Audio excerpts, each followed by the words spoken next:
Hello Don, here's that follow-up video I promised. We're working on two main things in your golf swing at present, and these are in my opinion, the most important two things to accomplish. Number one is a slightly different grip so that the right hand is not quite so strong or underneath with the thumb in a leveraged position. I think your left hand is fine. The left thumb is slightly to the right hand side of center as you take your grip. And then the right hand goes a little bit more in the fingers so that your right thumb naturally lies a little bit to the left hand side of center. So we want to get this guy out of any sort of power or leverage position.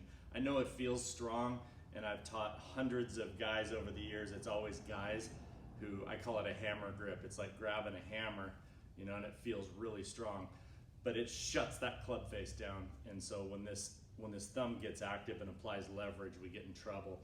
And that's why you just don't see any pros with the thumb off to the right hand side. It's always on the left hand side of center.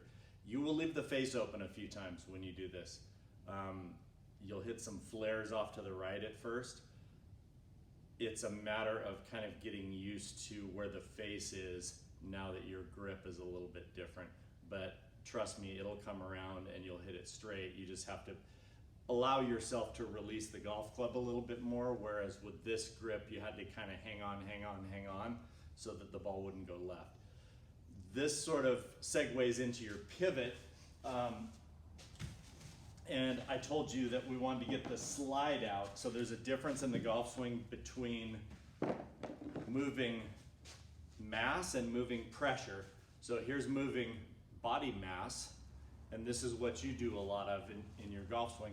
This makes the path of your golf club head out to the right too much on the way through.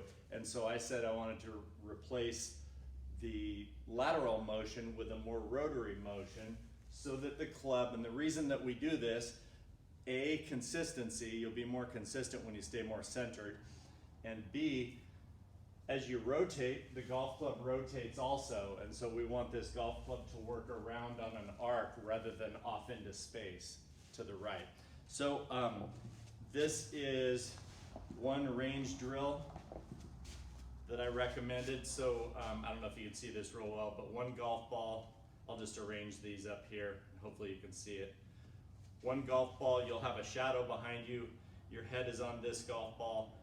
Left hip is just inside this one, right hip is just inside this one, and you can do club across the shoulders if you want. Feel that right side stretch and the right leg lengthen. The right hip moves higher and behind you, and stay inside of this golf ball. That's job one.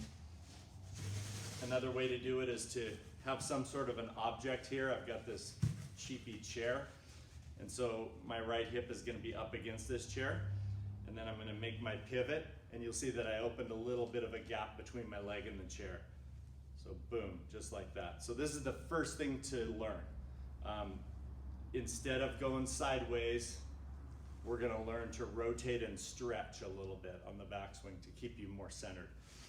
Then I gave you a little bonus drill, which is the isolating the left foot drill. And so this is kind of moving forward. This is sort of the last thing that we're going to clean up in your golf swing. You put 60 or 70% of pressure on the ball of the left foot, make a backswing, stay there, and then push your leg towards straight and your left hip back behind you or out of the way. So from this angle it looks this way, pressure's on the left, push your hip out of the way, and push your left leg towards straight. So this is the opposite of riding through this way, which we kind of want to get rid of because of what it does to the club path. It makes it too in to out. So that's about all I have for you. In a nutshell, if you want the whole picture of what your pivot is going to do, on the backswing, your right side is going to stretch a little bit, the right leg is going to elongate a little bit, the right hip is going to get a little bit higher, and the pressure is going to move a little toward your right heel or the heel side of your instep. So we're going to replace the sideways with a centered, stretching, stable pivot. Now as you go into your downswing, you're gonna hit the ball of the left foot. So here there's a little tiny bit of lateral. So we translate this way, and now the pressure's on the ball of my left foot. Now I'm gonna use that left foot like a piston to push my hip out of the way and bring me through the shot. So that's the pivot in a nutshell. It's 1, 2, 3. All right, hope that makes sense. Hit me up with any questions you might have, and we'll see you again soon.